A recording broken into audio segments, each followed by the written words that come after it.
Isang 27 anyos na suspect na inuugnay sa bomb threat sa Kalibo, inaresto ng mga otoridad. 53 na lalaki, isinugod sa ospital matapos aksidenteng mahulog sa Kalibo Numancia Bridge. 18 anyos na missing Aklanon, ligtas na natagpuan matapos umanong makatakas sa mga kumidap sa kanya. Deliberasyon ng 3 panukalang ordinansa ng Barangay Katiklan, isinagawa sa committee hearing ng SB Malay. Measles rubella immunization activities sa Numancia, umarangkada na. 4 na individual ang sugatan matapos magkarambola ang 4 na sasakyan sa Barangay Binuntukan, Pontevedra, Capiz. Babaeng kolektor na pinaslang ng kliyenteng hindi nagbayad ng utang, nakaburol na. Lolang nag-viral ang pagpasa sa college entrance exam, graduate na ng ALS at senior high school. Ilang taniman ng tubo sa probinsya ng Iloilo, apektado ng red stripe soft-scale insects. Mga GO at COC na empleyado, maaari ng voluntaryong ipabawas ang kanilang kontribusyon sa SSS. 42% ng mga Pinoy, kontento sa pamamalakad ng Marcos administration. 600,000 pamilyang food for, natulungan ng walang gutom program batay sa DSWD.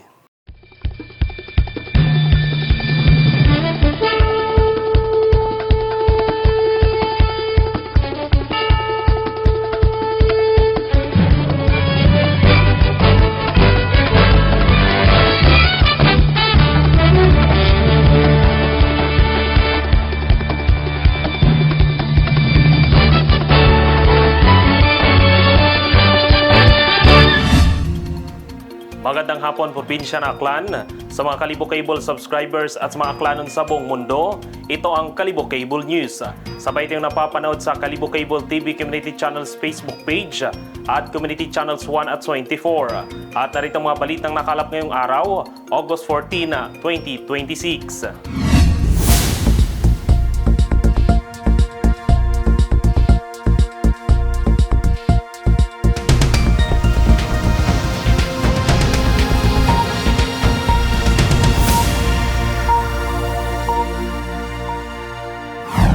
Isang 27 anyos na suspect na inuugnay sa bomb threat sa Kalibo, inaresto ng otoridad. May detalye sa balita, si Jelen Rosales. Dahil sa nangyaring bomb threat sa bayan ng Kalibo, inaresto ng mga otoridad ang isang 27 anyos na lalaki nitong Huwebes sa Barangay Tagas, Tangalan. Arestado ng mga otoridad ang isang 27 anyos na suspect na iniugnay sa bomb threat sa Kalibo. Isinilbi ang warrant of arrest sa suspect na kinilala na si Vance sa Barangay Tagas, Tangalan nitong Huwebes, 13 ng Agosto. Bati sa investigasyon, natukoy umano ang suspect bilang may-ari ng cellphone na ginamit sa pagpapadala ng bomb threat. Una na rin siyang napagsilbihan ng warrant to search, seize and examine computer data bilang bahagi ng investigasyon. Samantala, 72,000 ang inirekomendang piyansa ng korte para sa pansamantalang kalayaan ng sospek. Sa ngayon, nakapiit siya sa Kalibo Municipal Police Station habang hinihintay ang kaukulang disposisyon. Matatandaang ilang bomb threat na rin ang naiulat sa mga paaralan sa Kalibo nitong mga nakaraang buwan. Dahil dito, nag-alok pa ng reward si Kalibo Mayor Judy Sucro na makatutulong sa pagkilala at pagtukoy sa nasa likod ng mga bomb threat. Mula dito sa bayan ng Kalibo, Jelen Rosales, Kalibo Cable News. 53 anyos na lalaki, isinugod sa ospital matapos aksidenteng mahulog sa Kalibo Numancia Bridge. May detalye sa balita, si Andy Narce. Dinala sa ospital ang isang 53 anyos na lalaki matapos umanong mahulog dito sa Kalibo Numancia Bridge pasado alas 5 kaninang umaga. Ayon sa inisyal na impormasyon, residente ng Barangay Andagaw, Kalibo ang lalaki at nagtamo umano ng mga bali sa katawan dahil sa pagkahulog. Sa pahayag nito sa rumespondeng otoridad, hindi raw siya tumalon sa tulay kundi nawalan lamang ng balanse habang nakaupo sa gilid nito habang hinihintay ang kanyang kasama. Samantala, may ibang salaysay mula sa ilang residente na ilang araw na umano itong pabalik-balik sa nasabing tulay. Sa ngayon, patuloy pang iniimbestigahan ng mga otoridad ang insidente. Andy Narce, Kalibo Cable News. Nakatakas na umano mula sa mga kidnapper ang 18 anyos na Aklanon na si Mireille Grace Andrade matapos ilang araw na hindi makauwi sa kanilang tinutuluyan sa Cainta, Rizal. May detalye sa balita, si Nalaysa Rizoles. Matapos ang ilang araw na paghahanap, ligtas nang natagpuan ang nawawalang 18 anyos na aklanon na si Mary Grace Andrade matapos umanong makatakas sa mga kumidnap sa kanya. Wala siya lang. Tumakas daw siya doon. Nakabalik na ang 18 anyos na aklanon na si Mary Grace Andrade matapos ang ilang araw na paghahanap sa kanya. Sa tulong ng Cainta Police, natagpuan ang dalaga sa Malate, Manila. Matatanda ang nakipag-meet up umano si Mary Grace sa lalaking chatmate Agosto 10 ng hating gabi kung saan sumakay siya sa motor nito at nagbiyahe ng 3 oras. Subalit pagdating sa lugar, may 3 pa umanong lalaking naghihintay doon at saka siya kinulong sa isang kwarto at sinaktan. Ayon sa pamilya, sinabi ni Mary Grace na nakatakas siya sa lugar kung saan siya dinala matapos niyang sipain at sirain ang pinto bago tumakbo at magtago dahil sa takot na muli siyang matagpuan. Pinag-ano niya daw yung pinto. Tapos nagtumakbo, tapos nagtatago lang doon sa gilid para hindi baka daw siya hanapin ulit ng mga lalaki na yun. Tapos nag-chat siya nga yun na nandoon siya. Nakipag-video call na umano sa pamilya si Mary Grace matapos siyang matagpuan. Wala umanong nakitang galos o halatang sugat sa katawan ng dalaga. Walang mang galos nakita. Hindi umano nito sinagot ang mga tanong ng kanyang ina tungkol sa nangyari sa kanya at ayaw pang sabihin kung saan siya dinala dahil natatakot siyang bumalik doon. Sinabi rin umano ng dalaga na gusto na niyang umuwi ngunit hirap siyang sunduin ng pamilya dahil sa mahal ng pamasahe.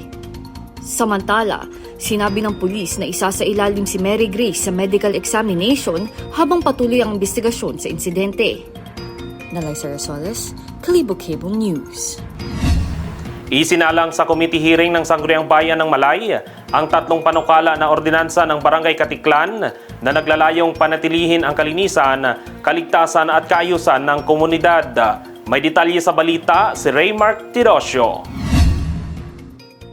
Nagsagawa ng committee hearing ang Sangguniang Bayan ng Malay para sa deliberasyon ng 3 panukalang ordinansa ng Barangay Katiklan na naglalayong palakasin ang kalinisan, kaligtasan at disiplina sa komunidad. Kinatawa ng Sangguniang Barangay ng Katiklan, sina Honorable Christine Nadaguno at Honorable Alimar Kahilig sa isinagawang pagdinig upang talakayin ang mga naturang panukalang batas. Kabilang sa mga tinalakay ang panukalang Harap Ko, Linis Ko, isang community-based cleanliness at frontage maintenance program na naglalayong hikayatin ang mga residente at establishmento na mapanatiling malinis at maayos ang kanilang mga harapan at paligid. Ikalawa, ang panukalang ordinansa na nag-aatas sa paggamit ng safety shelving o secure display units para sa pagbebenta ng mga matutulis, matatalim at iba pang hazardous tools sa mga business establishment ng Barangay Katiklan. Layunin nitong maiwasan ang mga aksidente at mapataas ang antas ng kaligtasan ng mga establishmento. Samantala, isinailalim din sa deliberasyon ang panukalang ordinansa na nagbabawal sa modification, alteration at revision ng mga muffler ng motorsiklo at nagtatakda ng kaukulang parusa sa mga lalabag dito. Sa pamamagitan ng committee hearing, nabibigyan ng pagkakataon ng mga kinauukulang opisyal na masusing talakayin ang mga probisyon, posibleng epekto at pagpapatupad ng mga panukalang ordinansa bago ito isalang sa kaukulang proseso ng Sangguniang Bayan. Ipinapakita ng pakikilahok ng Sangguniang Barangay ng Katiklan ang kanilang patuloy na suporta sa mga pulisiya at ordinansang naglalayong itaguyod ang kalinisan, kaligtasan, kaayusan at pangkalahatang kapakanan ng komunidad. Raymar Tirosio, Kalibo Cable News. Umarangkada na ang measles rubella immunization activity sa Numancia kung saan highlight nito ang pagbabakuna sa Muslim Village. May detalye sa balita si Nika Bautista. Umarangkada na ang measles rubella immunization activity sa bayan ng Numancia. Pinangunahan nito ng local government unit ng Numancia sa pamamagitan ng Numancia Primary Care Facility. Highlight din sa nasabing aktibidad ang immunization activities sa Nur Alam Muslim Village sa nasabing bayan. Layunin nitong maprotektahan ang mga batang edad 6 hanggang 59 na buwan laban sa sakit na tigdas. Nika Bautista, Kalibo Cable News.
4 na individual ang sugatan matapos magkarambola ang 4 na sasakyan sa barangay Binuntukan, Pontevedra, Capiz. May detalye sa balita si Mirian Solis. 4 na individual ang sugatan matapos magkarambola ang 4 na sasakyan sa barangay Binuntukan, Pontevedra, Capiz, umaga nitong Agosto 13, 2026. Dinala sa ospital ng mga tauhan ng Pontevedra Emergency Response Team ang driver ng tricycle na si alias Win, 54, residente ng Barangay Tabuk, Pontevedra, kasama ang 3 nitong pasahero na sina alias Al, 32, alias Lin, 37, at alias Denden, 4 na taong gulang na pawang residente ng Barangay Binuntukan. Ayon sa ilang saksi, binabagtas ng tricycle ang nasabing kalsada nang bigla itong nabangga mula sa likuran ng isang sasakyang minamaneho ni alias Mayong, 61, residente ng Barangay Sangkala, President Rojas, Capiz. Dahil sa lakas ng pagkakabangga, tumilapon ang tricycle sa kabilang linya ng kalsada at bumangga naman sa 2 pang kasalubong na sasakyan. Wala umanong pasahero ang 2 nasabing sasakyan at hindi rin nagtamo ng anumang pinsala ang kanilang mga driver. Sa ngayon, nasa kustodiya ng Pontevedra Municipal Police Station ang mga driver para sa kaukulang disposisyon habang nagpapatuloy ang investigasyon ng mga otoridad sa insidente. Mula dito sa lalawigan ng Capiz, Mary Ann Solis, Kalibo Cable News. Nakaburol na sa ngayon ang labi ni Rena Jane Brigilio sa sitio Cabulado, Barangay Santo Rosario, Matag, Oblate matapos itong paslangin ng kliyenteng hindi nagbayad ng utang. Nakaburol na sa ngayon ang nakremate ng mga labi ni Rena Jane Brigilio sa sitio Cabulado, Barangay Santo Rosario, Matag, Oblate. Siya ang babaeng loan collector na pinaslang na isang habal-habal driver at kliyente na hindi umano nagbayad ng utang sa halagang 150 pesos.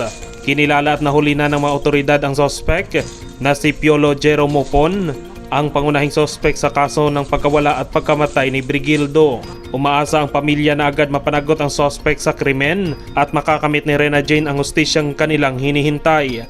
Matatandang natagpo ang wala ng buhay at malamig ng bangkay si Brigildo sa masukal na bahagi ng sitio Ilaya, Barangay Matlang, Isabel, Leyte noong Agosto 9. Randy Nakuspag, Kalibo Cable News. Nagbigay inspirasyon ang lolang nag-viral sa pagpasa sa college entrance exam matapos gumraduate sa ELS at senior high school. May detalye sa balita si Nika Bautista.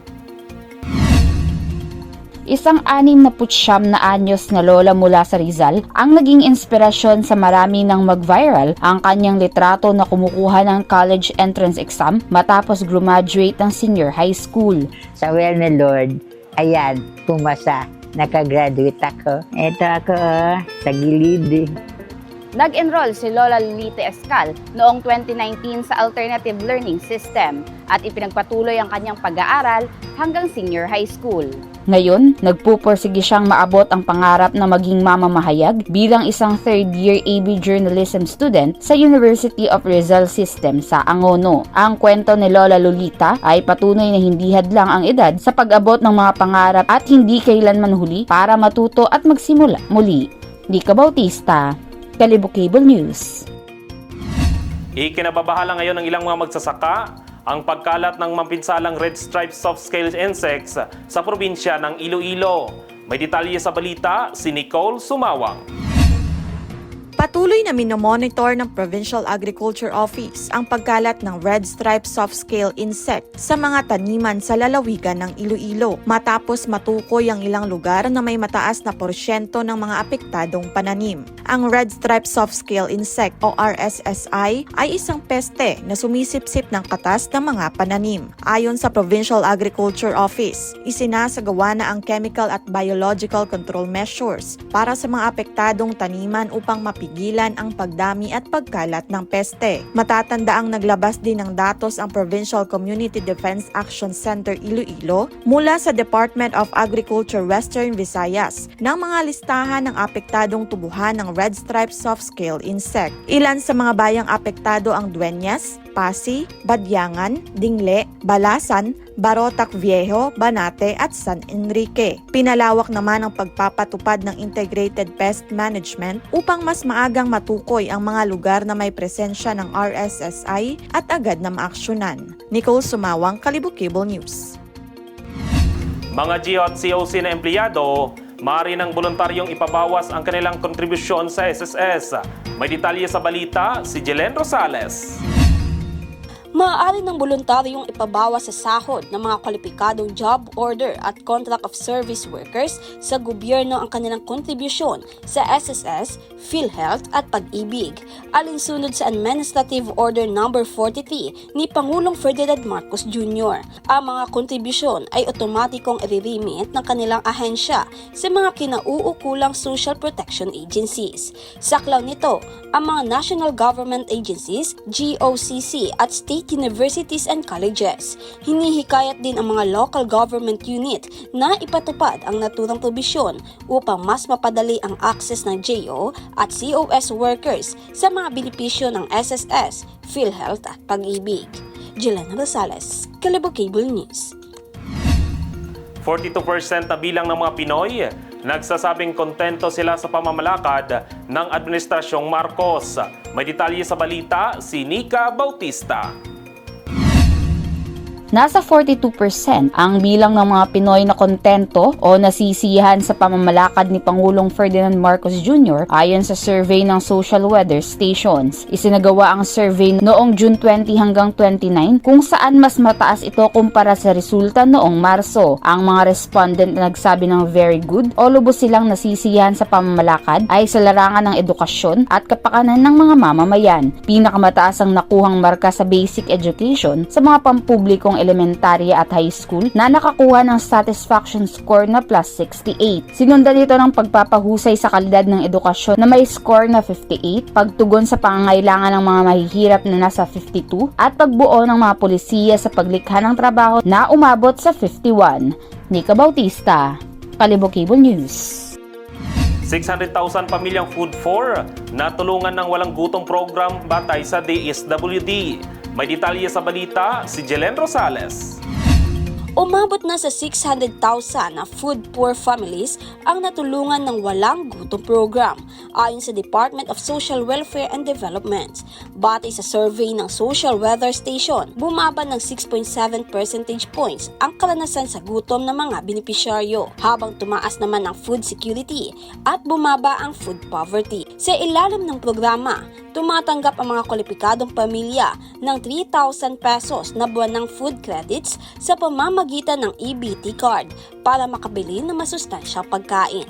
Jelena Rosales, Kalibo Cable News.